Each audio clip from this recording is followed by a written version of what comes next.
Il più caro saluto dalla terza pagina di questa emittente l'Elzeviro della Cultura in formato video o radio, che la vostra TV e per chi ci ascolta appunto in radio mettono a vostra disposizione ogni fine settimana.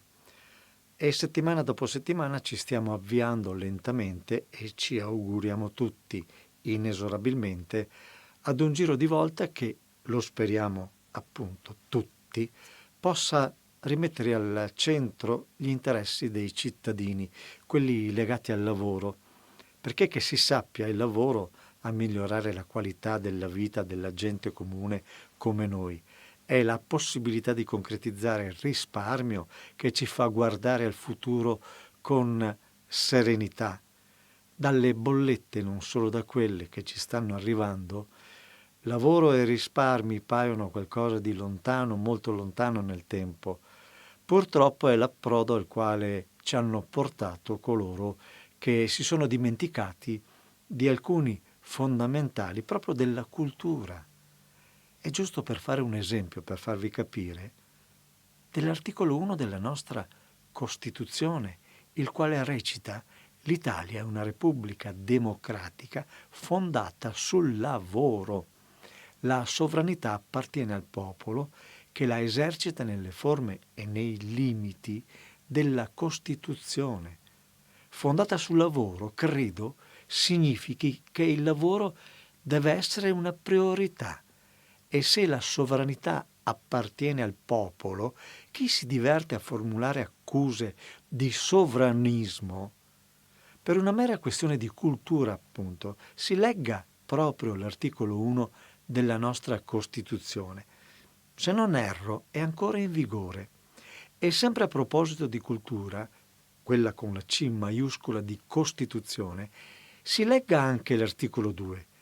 La Repubblica riconosce e garantisce i diritti inviolabili dell'uomo, sia come singolo sia nelle formazioni sociali ove si svolge la sua personalità, e richiede l'adempimento dei doveri inderogabili di solidarietà politica, economica e sociale.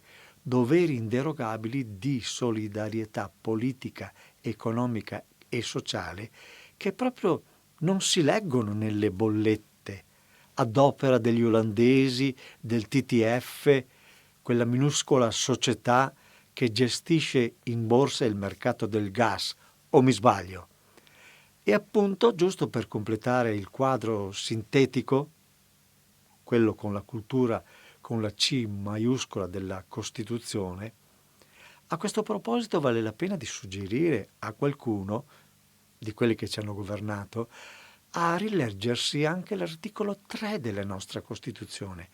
Tutti i cittadini hanno pari dignità sociale e sono uguali davanti alla legge senza distinzione di sesso, di razza, di lingua, di religione, di opinioni pubbliche, di condizioni personali e sociali. Tutti, anche la maggioranza silenziosa, che certo non si mette a gridare in favore di telecamera e microfoni. Io credo non servano altre parole per commentare l'operato di chi, da quarta, quinta potenza mondiale dell'economia del lavoro, quale eravamo, ci ha messo in ginocchio e oggi, con una piccola realtà che gestisce l'economia, anzi che gestisce per l'economia della finanza il mercato del gas, la TTF olandese per dirci, per capirci, sta mettendo a terra intere famiglie e pressoché tutta la piccola, media, ma anche la grande imprenditoria, con le bollette che stanno arrivando. Anche questa è buona informazione e sana cultura.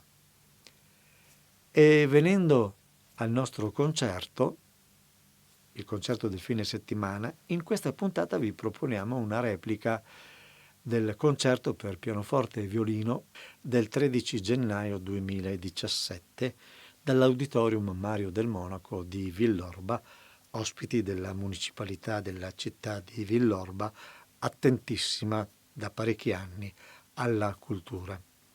Ospiti il maestro Giorgio Sini al pianoforte e il maestro Nicola Fregonese al violino. Delizioso il programma che ci propongono, che inizia con la sonata opera 137 di Schubert, a seguire la famosissima e delicata romanza numero 2 opera 50 di Ludwig van Beethoven, dopodiché la Sicilienne di Maria Teresì von Paradis, Liebesleid di Fritz Kleiser, dal canto delle muse, quindi Liebegruß, noto anche come Salut d'amour di Edward Elgar, e per concludere la romanza andalusa di Pablo de Sarasate. Avrete davvero di che divertirvi, ma lasciamo parlare gli strumenti dei maestri Giorgio Sini, come detto al pianoforte, e Nicola Fregonese al violino. Buon ascolto.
No, volevo salutare, per questo è un brano molto che abbiamo suonato prima, lo ripetiamo perché era qualche cosa, questa melodia che è semplice pure, no?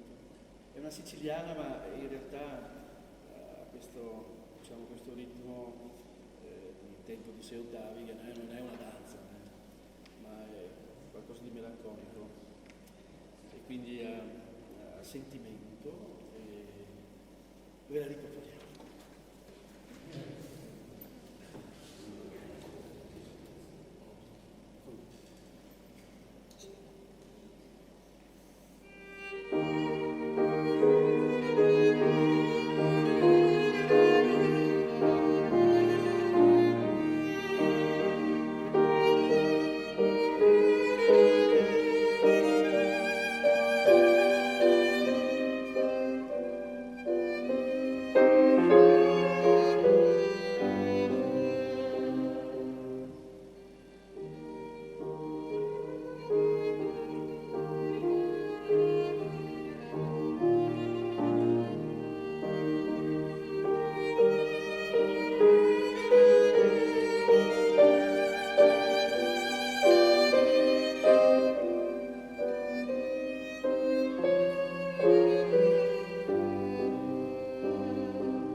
avevo annunciato un programma delizioso e così è stato. Divertente davvero, emozionante. Bene, siamo giunti alla fine. Grazie a voi tutti per la cortese attenzione e alla prossima.